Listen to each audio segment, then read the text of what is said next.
Salam, salam sade, salam hari Rabu. Pasti udah ditunggu videonya ya. Sorry baru pulang dari rumah sakit. Lihat hasil hari ini. Thanks a lot, hasilnya bagus, semua bagus ya. Nah, ini kita bahas kripto sekarang ya.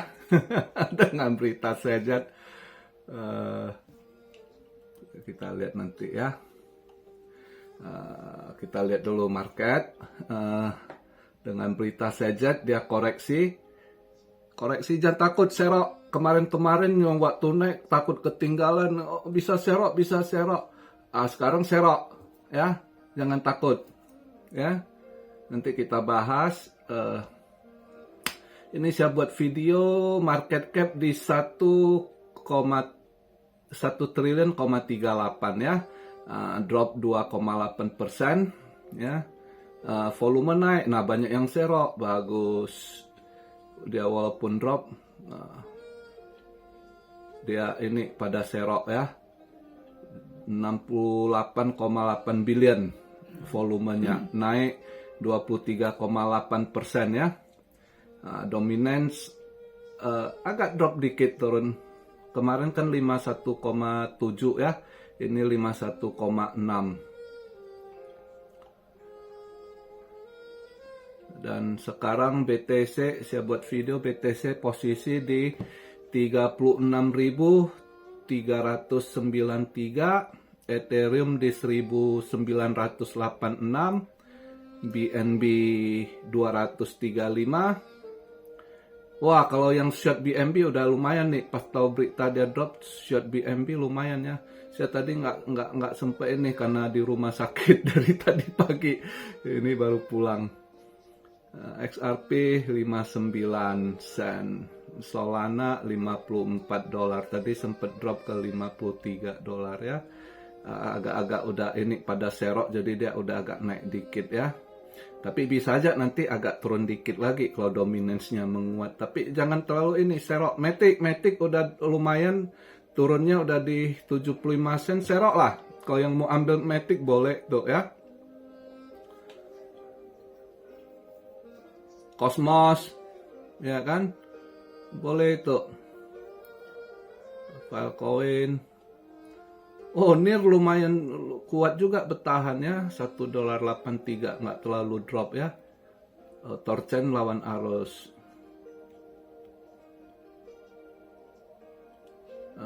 Terus kalau kita lihat ini event hari ini, semalam itu FOMC meeting minutes juga bagus ya, dia resultnya nggak hawkish, dovish itu ya.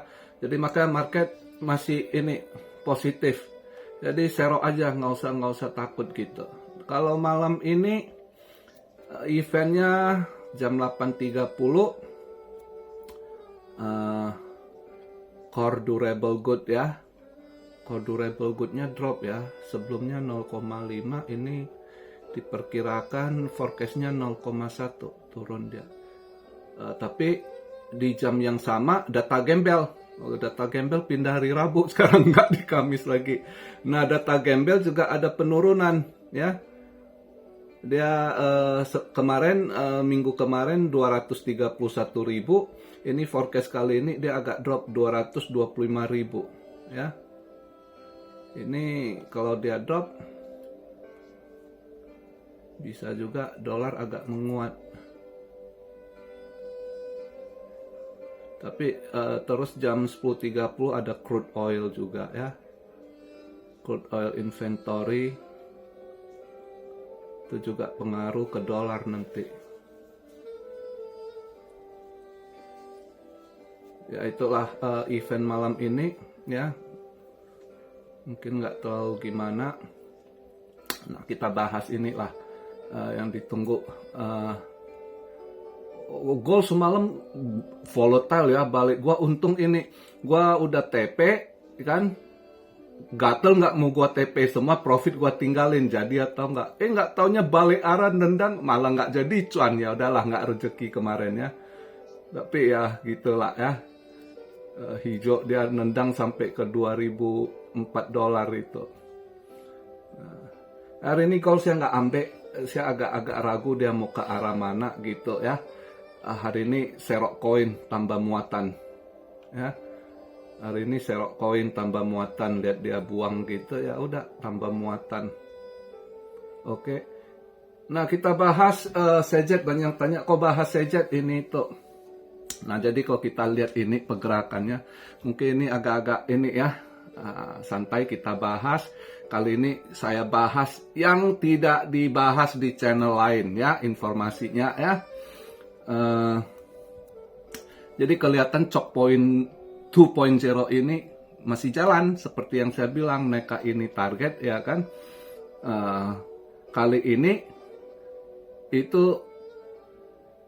yang turun itu DOJ ya, kemarin ini berarti udah penting target gini ya, udah istilahnya kalau sniper itu udah bidikan, udah ini tinggal ditembak gitu ya.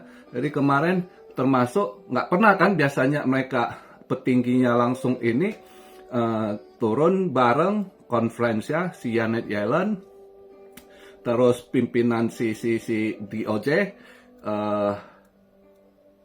si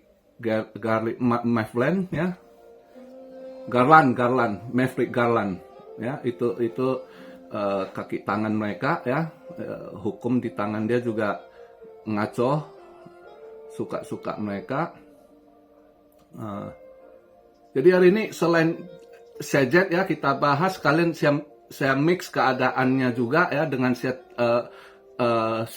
bahas dikit kondisi politik mereka juga ya.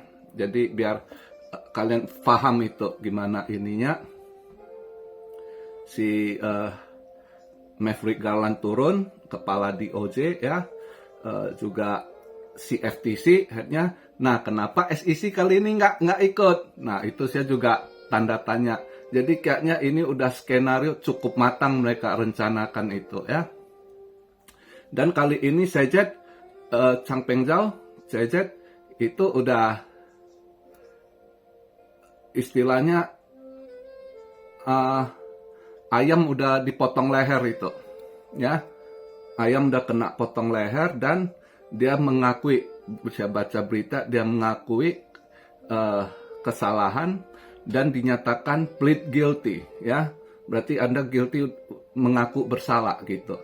Nah, kalau dia mengaku bersalah, oke, dia bilang dia mau bayar. Nah, ini nggak ada habisnya dia. Itu dia tersandera dengan kondisi gitu ya. Itu bisa aja ini dia soft ini ya. Karena sekarang kelihatan sekali dari partai si biru itu ya, itu udah gaya preman, gaya cowboy. Jadi nembak sana, nembak sini sekarang ya. Jadi bukan Sejet aja. Bukan Sejet aja yang ditembak, dia juga dia makan si Tether di freeze ke transaksi itu kemarin 225 billion, satu lagi 9 billion million. Ada transaksi 225 million dibekukan freeze, dan satu transaksi lagi 9 million ya. Nah, dia sikat juga si Kraken ya, Kraken juga jadi mereka selain mereka mau hancurkan mereka, ini kayaknya memang di belakang ada orderan besar. Curiga saya ini memang mereka exchange ini kayaknya akan dimainkan sampai tutup ya. Kamu diperas sama orang pemerintahan ya, dengan tool hukum mereka, dan dimatikan ya. Ujung-ujungnya yang kuasai market ini, market juga istilahnya rebut makan ya kan. Mereka udah masuk, si BlackRock, si Fidelity, si Vanguard, ini dedengkot semua yang masuk ya, dedengkot masuk. Itu kalian nggak ada jatah lagi, harus diinikan gitu ya.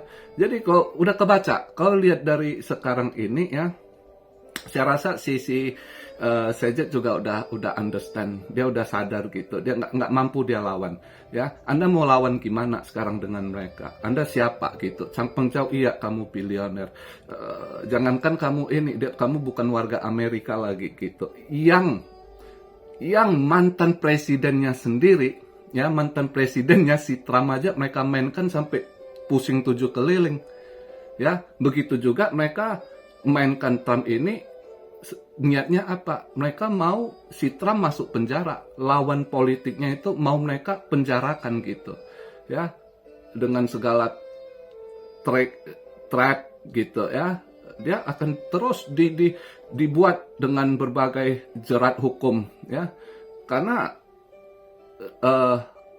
yang pro Trump setelah Trump turun itu semua disikat dengan rekayasa hukum ini itu. Jadi udah. Jadi gini, juga saya kasih tahu, saya kadang geli sekarang di Indo kan ribut demokrasi sebelah. Demokrasi itu udah tergerus, udah demokrasi sekarang itu jangan ke Indonesia, yang dulu saya tinggal pencetus negara demokrasi USA itu udah nggak ada. Mereka sadar ya, demokrasi itu mulut, mereka cuma pakai kata demokrasi itu buat kepentingan mereka gitu ya. Tapi yang dilakukan itu udah bukan ini gaya semi diktator juga, gaya sosialis, gaya komunis gitu ya. Ya bukan dia aja, beberapa negara termasuk Kanada pemimpinnya gitu ya. Kamu nggak dengar, nggak ini langsung dimatikan kamu punya akun keuangan, kamu nggak bisa gerak gitu, kamu nggak bisa apa-apa gitu. Nah kalau yang Amerika dijerat dengan hukum gitu ya. Jadi banyak yang sadar juga belakangan ini, pemerintahan berbagai negara lihat kondisi demokrasi yang udah sulit dikontrol. Kenapa? Juga pengaruh dari kemajuan teknologi ya, kemajuan zaman, kemajuan teknologi. Manusia itu juga kebebasan udah di luar kontrol ya. Jadi demokrasi itu udah sulit diinikan. Itu yang mereka sadari. Itu cuma mereka nggak ngomong, nggak di media, nggak dibahas gitu ya, nggak di apa. Tapi itu yang dilakukan berbagai negara itu udah kelihatan. Demokrasi mereka anjlok sekali gitu, mereka berubah ya, karena gimana pun yang namanya pemerintahan, mereka mau bisa mengontrol rakyatnya ya. Dengan kemajuan teknologi semakin ngawur sekarang, kalau kalian ini masih sedikit yang bisa pakai AI ini tuh, ke depan lagi beberapa tahun orang semakin banyak anak-anak muda yang besar, itu kriminal di AI sangat bahaya gitu ya. Orang bisa buat apa aja, bisa palsukan dari wajah, gerak sampai suara, jadi orang akan bingung nanti. Nah demokrasi ini ke depan udah sulit dijalankan, yang ada kontrol ya.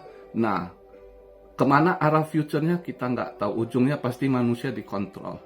Seperti Cina sekarang, kamera ini tuh udah kontrolnya ketat sekali ya. Jadi sekarang sementara dia kontrol musuh, termasuk intelijen Amerika, sulit masuk. Sekarang ini Amerika pusing, dia mau susupi intelijen yang paling susah dia susupi sekarang itu Cina, ya itu. Nah balik lagi ke Sejet.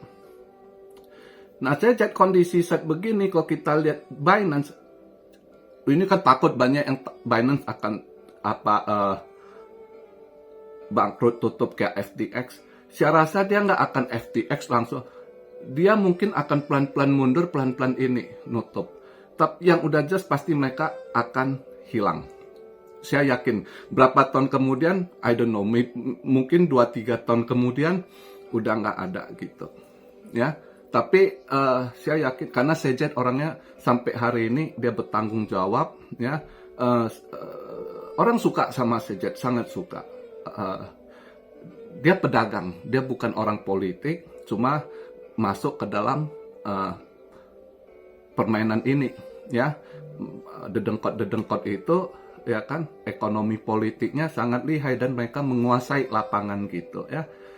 Di lapangan tanding sangat mereka kuasai. Sejet seorang pedagang doang. Nah, untuk trik-trik begini dia akan kemakan tergerus. Jadi untuk sekarang Binance akan hancur, saya rasa enggak ya. Dia mungkin akan pelan-pelan mundur, ya dia udah bilionnya, udah tergantung dia planningnya. Sekarang ya mungkin dia mundur kalian juga nggak usah takut kalau dibilang dia mundur. Penggantinya si Richard Teng ya sementara. Saya rasa dia akan cari orang pilihan-pilihan mereka gitu. Oke. Cuma sampai kapan dia bertahan, apa dia pelan-pelan ini, pelan-pelan seperti inilah kamu lihat dia kerjanya kelihatan kok. Dia waktu koin BUSD ya, BUSD udah nggak boleh transaksi kan, pelan-pelan dia kurangi, dia nggak langsung market dibuat dump, dia nggak gitu ya. Dia juga exchange-nya kalau memang dia rasa udah nggak ini, nanti kalau dia mau tutup mungkin juga pelan-pelan dia mulai kurangi. Dia orangnya bagusnya di situ ya, dia akan pelan-pelan. Nah kalau kalian ini saat ini yang masih lock ini itu mungkin 2 bulan lagi jatuh tempo, saya rasa masih aman ya, jangan terlalu takut ya. Dan dia sampai saat inilah kalau lihat rekodnya dia ini, cuma untuk kedepannya nanti ya sebaiknya kalian ya pakailah exchange lokal atau apa ya, kalian tentukan lah ya. Yang jelasnya kalau lihat dari langkah pemerintah Amerika itu dia babat habis, sebenarnya di belakang saya yakin udah di ini juga disetel sama pemain-pemain besar itu yang seperti kita bilang yang ngeplay ETF itu. Ada yang bilang jangan jual kalau BlackRock mau BTC kita, dia nggak butuh. Kalian jangan salah, dia nggak butuh. Yang namanya dia kalau udah ETF, dia nggak butuh barang, ya. Kalian salah. Itu yang emas itu ya, yang main emas ETF itu, kalian pikir mereka ada cukup stok banyak emasnya? Nggak ada, paper doang. Udah pernah kejadian pas diminta fisik, lama sekali nggak ada barang gitu, ya. Itu dulu pernah kejadian. Jadi ETF ini karena mereka besar ya, BlackRock siapa nggak tahu dia punya aset 11 triliun ya kan, orang pede aja masuk ya kan. Fidelity asetnya 4, sekian atau enggak, Fidelity berapa, 6 sekian ya dia punya ini, 6 sekian triliun ya. Ya orang pede masuk invest di situ, walaupun dia nggak ada barangnya terbatas, mereka ya puter-puter duit gitu ya. Jadi bukan mereka harus beli barang Anda ya. Banyak nggak ngerti ETF ini kan paper gitu. Jadi emas di atas, misalnya ETF gold ya, emas di atas kertas, gua transaksi nih, gua beli emas 5 ton, pemain-pemain besar itu ya kan. Udah paper aja, dia hold paper gitu. Yang jualan ini juga nggak, barangnya belum tentu ada 5 ton gitu ya. Jadi bukan soal mereka mau ambil BTC kalian sekarang, mereka mau kontrol market, itu niatnya ya. Dan lu pemain luar, pendatang, jangan coba-coba cari makan di lahan kami gitu ya. Kalau bisa lahan kalian saya makan. Nah kan itu yang mereka mau. Oke. Nah satu sisi lagi juga kenapa tersandar, maka mereka ini udah tiong habis, udah mereka rencanakan matang-matang, termasuk si Gary Gensler. Gary Gensler nggak kelihatan nggak ini kan, tapi di belakang dia ini juga. Dia ini punya target. Saya dapat informasi ya. Dia tahun kemarin juga dia cari kesalahan, denda, mereka ngumpulin duit ya, nyetor gitu istilahnya. Di tangan dia tertinggi kalau nggak salah, tahun kemarin dia 4 billion something, tahun ini 9 billion atau kebalik, saya lupa, saya baca beritanya beberapa bulan. Jadi saya dapat informasi dia juga punya target si Gary Gensler ini, si Genset ini ya, rupanya dia itu masih mau target ke depannya kalau yang menang Partai Biru, dia berharap dia bisa jadi itu Menteri Keuangan. Saya dapat info di situ ya. Rupanya dia ini. Jadi kayak inilah misalnya Polantas di negara Konoha ya, saya kasih gambaran lah ya. biasanya kan Polantas Konoha kejar setoran, ya kan, nangkap sini, nangkap sana, ya kan, nanti setor komandan, ya kan, komandan baru ini promote, kamu naik pangkat, atau nanti komandan dipindah jadi kepala mana, kamu tetap ikut dapat posisi bagus gitu. Nah itu si Genset begitu dia rupanya, ya dia masih ada incer posisi gitu. Jadi politikus sih, ya. Saya baru tahu. Jadi di tangan dia ini 2 tahun SEC buat uang setoran gitu. Nah juga sekarang ini juga pemilu butuh dana, ya, makanya mereka gerek-gerek itu ya. Jadi yang mana di ini bisa diperas sama mereka, ya, digencet, diperas sama mereka, ya. Ada yang juga makan uang dari belakang. Intinya butuh dana untuk pemilu ini, ya. Dan udah mereka siapkan calonnya gitu, ya. Calonnya yang seperti saya ngomong, media belum gimana ini. Saya sebelum media angkat pun saya 2 bulan lalu saya ada cerita ke teman saya, ya. Sebulan lalu saya cerita sama adik saya di Amerika. Saya bilang, lu percaya nggak? Orang banyak pikir si Biden nanti udah tua, ngapain dia masih compete sama si Trump? Enggak, si Biden nggak akan selesai, ya. Dia bentar lagi awal tahun ini nanti dia akan digeser gitu, ya. Nanti si Biden digeser, si Kamala Harris dia. Tapi nanti yang akan dimajukan itu si Gavin Newsom tandem sama kayaknya bini si Obama, ya. Bininya sekarang mulai aksi tuh, ya. Hari ini bininya mulai pencitraan, ya, pergi berkunjung untuk anak-anak yang kawin muda, dan bininya dengan Obama Foundation, ya, yang support dia istri-istri pembesar juga, sama dia jalan itu si Clooney sama bininya si Bill Gates, si Melinda, ya. Nah itu udah mulai kelihatan. Nanti lihat siapa pamornya lebih ini, baru ditentukan apakah si Gavin yang jadi calon pres, si bininya jadi wapres, ya. Atau kalau nanti surveinya si bininya lebih bagus, berarti bininya lebih. Tapi kayaknya bini si Obama jadi wap kalau ini, ya. Karena Amerika sampai saat ini presnya itu biasanya cowok gitu, lebih disupport cowok gitu. Jadi di situ alurnya, ya. Nah ini saya kasih informasi yang belum pernah dibahas channel lain, mereka nggak tahu gitu informasi gitu, ya. Nah jadi semua saling berkait, ya. Jadi mereka itu targetnya rencana udah mateng. Sikat ini gua pakai ini, jadi udah ini gitu, terorganisir apa yang mau mereka lakukan gitu, ya. Duit dapat, ya, dihancurkan, lawannya hancur, mereka cari posisi. Itu yang sedang dimainkan saat ini. Nah buat kalian, saya udah kemarin itu pas drop saya masih agak ragu karena belum kebaca arahnya mana gitu, dan belum dapat informasi.